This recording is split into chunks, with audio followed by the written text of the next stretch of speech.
నమస్తే, నేను విజయారెడ్డి. రేవంత్ రెడ్డి మాటలు లాజిక్గా మాట్లాడినా, మ్యాజిక్గా మాట్లాడినా, లేకపోతే తెలివి లేక మాట్లాడినా అనే చర్చ బాగా జరుగుతుంది. పాక్ అండ్ ఇండియాకి సంబంధించిన యుద్ధం ఎంత హీట్ని క్రియేట్ చేస్తుందో ఈయన మాటలు కూడా అంతే ఉంది. అయితే మరి కాంగ్రెస్ మిగతా నేతలు ఎందుకు గప్చుప్గా ఉన్నారు? చెప్పుకోలేకపోతున్నారా, లేకపోతే లోపనే మింగుకుంటున్నారా? అర్థం కాని పరిస్థితి ఉంది. సో దీని గురించి డీప్ డిస్కస్ చేద్దాం. మనతో ఉన్నారు అనలిస్ట్, ఉద్యమకారుడైన బి ప్రకాష్ గారు మనతో ఉన్నారు. సార్ నమస్తే. సార్ ఏం సార్, ఒకవైపు ఏమో మన అక్కడ యుద్ధం ఎట్లనంటే ఇక్కడ మాక్ డ్రిల్ చేస్తుంటేనే ఆ యుద్ధ వాతావరణం ఇక్కడ కూడా కనిపిస్తుంది. అంటే ఇక్కడ కూడా ఏమో జరగబోతుంది అంటే సైరన్ అనేసరికి. బట్ ఇంతకంటే ఇంకా హీట్ క్రియేట్ చేసింది రేవంత్ రెడ్డి ముఖ్యమంత్రి మాట్లాడిన మాటలు. దీంతో లాజిక్ ఉందా, మ్యాజిక్ ఉందా, అసలు నిజంగానే చేతులు ఎత్తేసి మాట్లాడిన అనేది ఈరోజు తెలంగాణ ప్రజలు ఏ ఇద్దరిని పలకరించినా, ఏ ఒక్కరిని పలకరించినా దీని గురించి చర్చ పెడతారు. ఏం చెప్తారు మీరు దీని గురించి? మీరు లాజిక్ మ్యాజికే అన్నారు, కానీ దీని వెనకాల కాన్స్పిరసీ ఉన్నది, ఒక కుట్ర ఉంది. ఓ అనుకున్నాం అది కూడా. ఎందుకంటే ఒక ముఖ్యమంత్రి స్థాయి వ్యక్తి, అందులో రేవంత్ రెడ్డికి అవగాహన లేదని అనుకోం. ఆయన అప్పుడప్పుడు అట్లా అపరిపక్వతతో మాట్లాడినట్టు అనిపించినా కూడా దాని వెనకాల తప్పకుండా ఒక కాన్స్పిరసీ అనేది ఉంటుంది. దీని వెనకాల ఉన్న కాన్స్పిరసీ ఏంటి అంటే ఎప్పుడు కూడా ఏ దేశ ప్రధాని కానీ, ఏ రాష్ట్ర ముఖ్యమంత్రి కానీ తనకు తను డిమోరలైజ్ చేసుకునే విధంగా, తగ్గించుకునే విధంగా, తన మాటల వల్ల రాష్ట్రం అధోగతి పాలయ్యే విధంగా ఎప్పుడూ ఎవరు వ్యవహరించరు. అంత అవగాహన లేని వ్యక్తి అయితే కాదు రేవంత్ రెడ్డి. ఉద్దేశపూర్వకంగానే ఆ మాటలు మాట్లాడాడు. ఎందుకు అనంటే మొన్నటిదాకా కృష్ణా గోదావరి జలాలను ఆంధ్రకు పారేటట్టు చేశాడు. తను ఎక్కడ కూడా వాళ్ళు నీళ్లను జలచౌర్యం చేస్తుంటే, నీళ్ళను దోచుకుపోతూ ఉంటే ఆపే ప్రయత్నం చేయలేదు ఆయన. ఏదో ఫార్మల్గా కృష్ణా బోర్డు దగ్గర ఒక దరఖాస్తు చేయడం తప్పితే ఆయన ఎక్కడ కూడా గట్టిగా దాన్ని ఆపే ప్రయత్నం చేయలేదు. ఇప్పుడేమో ఈ హైదరాబాద్కు రావాల్సిన పెట్టుబడులు కానీ, పైకేమో జపాన్ పోయి, దావోస్ పోయి పెట్టుబడులు తేవడానికి ప్రయత్నం చేస్తున్నట్టు కనబడుతూ ఉన్నాడు. మళ్ళీ తన మాటలతోని ఆ పెట్టుబడులు రాకుండా పక్కనున్న ఆంధ్ర రాష్ట్రానికి పోయేటట్టు చేస్తున్నాడు. ఇక్కడ ఉన్న ఇండస్ట్రీస్ కానీ, ఇక్కడ ఎవరైతే ఇంతకుముందు కమిట్ అయి పెట్టాలని అనుకున్న వాళ్ళు ఉన్నారో వీళ్ళందరూ కూడా తరలిపోవడానికి ఆయన మాటల యొక్క ప్రభావం చాలా ఉంటుంది. నష్టపోతారు కదా ఆయన. వ్యక్తిగతంగా కూడా ఆయనకున్న క్రెడిబిలిటీ కానీ, లేకపోతే కొంత స్టేచర్ అవన్నీ కూడా పడిపోయే అవకాశాలు లేవా? నాలాంటి వాళ్ళమైతే ఎన్నడూ కూడా ఆయన తెలంగాణ కోసం ఏదో చేసిండు, భవిష్యత్తులో ఏదో చేస్తాడు అని మాకెప్పుడు ఏమాత్రం ఒక వెంట్రుకంతా కూడా నమ్మకం లేదమ్మా ఆయన మీద. ఆయన ఎన్నడూ జయ తెలంగాణలే, ఎన్నడూ అమరులకు నివాళులు అర్పించలేదు, అమరవీరుల స్థూపం దగ్గరకు వచ్చిన పాపన పోలేదు. ఆయనకి ఏనాడు తెలంగాణ పట్ల కమిట్మెంట్ లేదు. ఆయన గాడ్ ఫాదర్ అనొచ్చు, ఆయన మెంటర్ అనొచ్చు, ఆయన ఫైనాన్సర్ అనొచ్చు, అన్నీ కూడా ఆంధ్రలోనే ఉన్నారు. కానీ ఆయన తగ్గించుకోవడం వల్ల ఏంటి ఆయనకేంద్ర ఫ్యూచర్ ఏంది? ఏమైనా కమిట్మెంట్ ఉందేమో మనకేం తెలుసు. ఇప్పుడు ఆయన మీకు చిన్నప్పుడు తోలుబొమ్మలాట చూసారా మీరు? పైన ఆడిస్తూ ఉంటారు. మరి ఆయన ఆడించే వాళ్ళు ఏం చెప్తే అది చేయాలి కదా. ఆయన ఒక బానిసలాగా వ్యవహరిస్తున్నాడు. యజమాని ఏం చెప్తే బానిస తినాల్సి వస్తుంది. కానీ ఇప్పుడు సమకాలీకుడు అని చెప్పుకుంటున్న నేపథ్యంలో ఆయన ఏమన్నా చెప్పుకొని అమ్మా, ఇప్పుడు తలలో మెదడున్నోడు ఎవడైనా తనను తగ్గించుకునే విధంగా మాట్లాడతాడా? ఇప్పుడు ఆ మాటలు ఎవరితో మాట్లాడాలి? కాన్ఫిడెన్షియల్ మీటింగ్లో సిఎస్తోని, ఫైనాన్స్ సెక్రటరీతోని ఆయన మాట్లాడుకోవాలి. బయటకు వచ్చి మైక్ పెట్టి పోలీసు దానిలో బహిరంగంగా రవీంద్ర భారతిలో కానీ ఎక్కడ కానీ నోటికి వచ్చినట్టు ఒక ముఖ్యమంత్రి మాట్లాడొచ్చా? ఇంకేం గౌరవం ఉంటుంది? గౌరవం సంగతి పక్కపెట్టు. తెలంగాణకి ఎంత నష్టం అవుతుంది? ఒక స్టేబుల్ వ్యవస్థను కేసీఆర్ గారు ఏర్పాటు చేశారు. మామూలు కాదమ్మా. కేసీఆర్ గారి ప్రగతి అనేది అది ప్రపంచంలోనే ఒక అరుదైంది.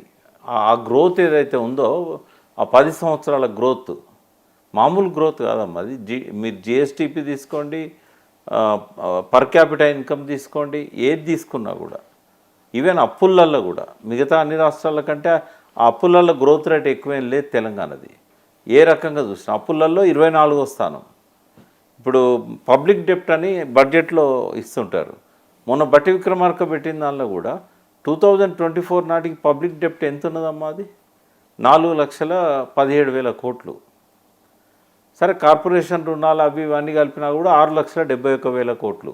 అందులో 72,000 కోట్లు పోయినసారి మనకు వచ్చింది 2014లో. అంటే 5,99,98,000 కోట్లు మాత్రమే కేసీఆర్ గారి పాలనలో పబ్లిక్ డెప్ట్ కావచ్చు, కార్పొరేషన్ల ద్వారా ఆయన అప్పు కావచ్చు, ఏదైనా కూడా ఇది మన జిఎస్డిపిలో నాట్ ఈవెన్ 26-27% ఇది. మరి 26-27% కానీ మేము చేద్దామంటే మాకు అప్పులు పుడతలేవు అంటుండు కదా. మేము కూడా రెడీగా ఉన్న ఇస్తే తీసుకొచ్చి ఇవ్వడానికి అప్పులు రెండు రకాలు రీజన్ ఏంది పుట్టకపోవడం? అప్పులు రెండు రకాలు ఉంటాయి. అప్పులు పుట్టాలంటే ఒకటి పాలకుని మీద నమ్మకం ఉండాలి, రెండవది రాష్ట్ర ఆర్థిక పరిస్థితి మీద నమ్మకం ఉండాలి. ఈ రెండు కూడా చెడగొట్టుకున్నాడు కదమ్మా. ఆయనే చెప్పుకున్నాడు ఎక్కడ స్టేషన్ కన్పూర్ మీటింగ్లో 72,000 కోట్ల ఆదాయం తగ్గింది అన్నాడు. అంటే రెవెన్యూ రిసిప్ట్స్ తగ్గినాయి అని అన్నప్పుడు ఎవడిస్తాడు అప్పు? రెండవది, సమర్థుడైన ముఖ్యమంత్రి అయితే సరే ఈయన ఎట్లన్నా అప్పుల నుంచి రాష్ట్రాన్ని బయటపడేస్తాడని ఒక నమ్మకం ఉంటుంది. కానీ అసమర్థుడని ప్రూవ్ చేసుకున్నాడు కదా, అపరిపక్వత గలవాడని ప్రూవ్ చేసుకున్నాడు కదా. ఎందుకు ఇస్తారు? ఎవరు ఇస్తారు? పోనీ అదైనా విషయాన్ని పొలైట్గా చెప్పొచ్చు కదా. నేను చెప్పులు ఎత్తుకపోయే దొంగని అనుకుంటాను. ఆ దొంగ బుద్ధి ఎక్కడ పోతుంది? సిగ్గుతో తల వంచుకోవాల్సి వస్తుంది ఈ తెలంగాణ రాష్ట్రంలో ఇటువంటి పాలన కింద ఉన్నందుకు. ఈ మాటలు మాట్లాడినందుకు పెట్టుబడులు పెట్టేవాళ్ళు కావచ్చు, రేపు పరిస్థితి ఏంది? తర్వాత రారు, ఇక్కడ నుంచి తరలించకపోతారు. ఇదివరకు వచ్చిన వాళ్ళు తరలించకపోతారు. ఏముందేమో అగ్రిమెంట్ ఉందేమో. ఆర్థిక ప్రగతి దెబ్బతింటుంది కదా. ఆయనకేం సంబంధమా? 4 ఏళ్ళు 3 ఏళ్ళు నుండి పోయేటోడు ఆర్థిక పరిస్థితి బాగుండాలనుకుంటే 158,000 కోట్లు అప్పెందుకు చేస్తాడు? ఇప్పుడు కేసీఆర్ గారు అధికారంలోకి వచ్చే నాటికి ఎంత ఉందమ్మా? 94,000 రూపాయల per capital income, 94,000.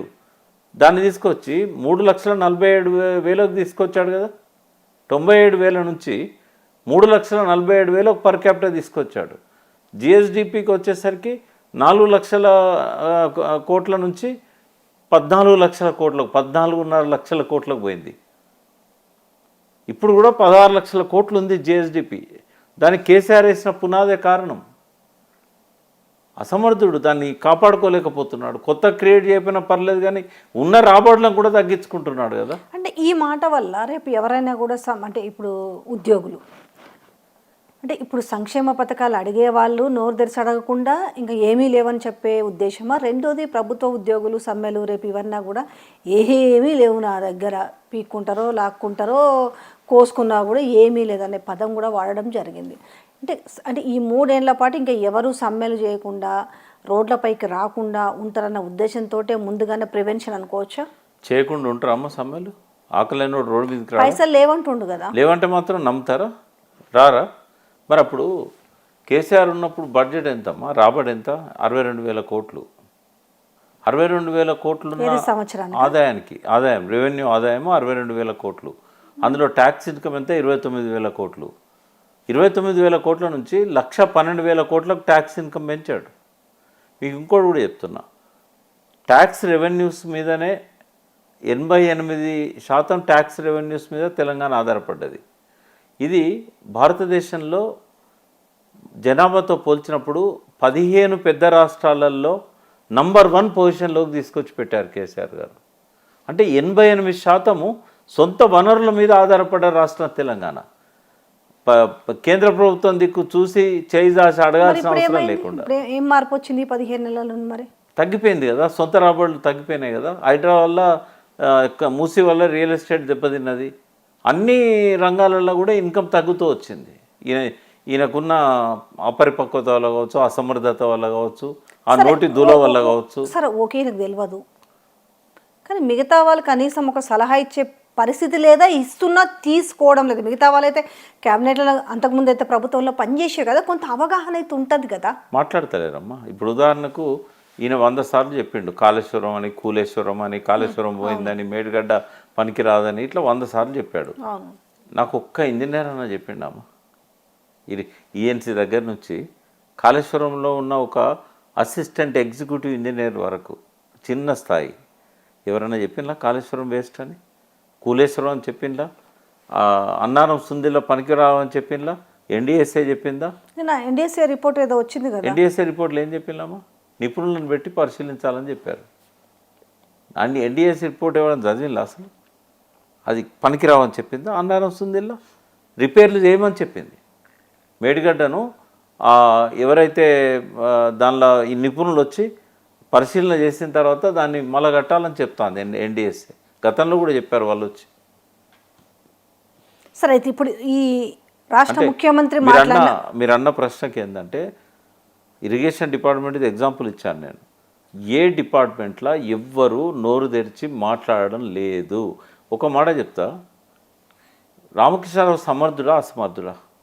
Finance secretary 10 బడ్జెట్లు తయారు చేసిన వ్యక్తి 11వ బడ్జెట్ కూడా రేవంత్ రెడ్డి గవర్నమెంట్లో పెట్టించాడు. మరొక సమర్థుడు అనే కదా నువ్వు చీఫ్ సెక్రటరీ చేసావు ఆయనను. మధ్యలో ఉన్న సీనియారిటీ ఉన్న వాళ్ళని కూడా పక్కకు పెట్టి చేసావు కదా. మరి సమర్థుడు తెలంగాణను అధోగతి పాలు చేసిండా? Telangana GSDP per capital income పెంచిండా? మరి ఆయనే కదా అప్పులు పుట్టించింది. మరి కేసీఆర్ గారికి అప్పు ఎట్లా పుట్టింది? 62,000 కోట్ల రెవెన్యూలు ఉన్న బడ్జెట్ ఉన్న రాష్ట్రంలో అప్పులు ఎట్లా పుట్టినాయి? ఇప్పుడు 2,20,000 కోట్ల ఆదాయం ఉన్న తెలంగాణలో అప్పులు ఎందుకు పుట్టట్లేదు? మరి కేసీఆర్ ఏ పథకం అని ఆపిల్లా? అన్ని పథకాలు కేసీఆర్ కదా మొదలుపెట్టింది. మరి కేసీఆర్ ఎట్లా ఇవ్వగలిగిండు? కేసీఆర్ కష్టాలు రాలేదా? నీలాగా తాడిచెట్టు ఎక్కి అరిచిండా లొట్టి మీద కాకిలాగా?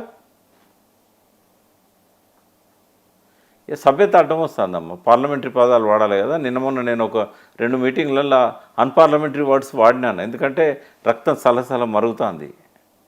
ఒక ముఖ్యమంత్రి ఇట్లుంటాడా?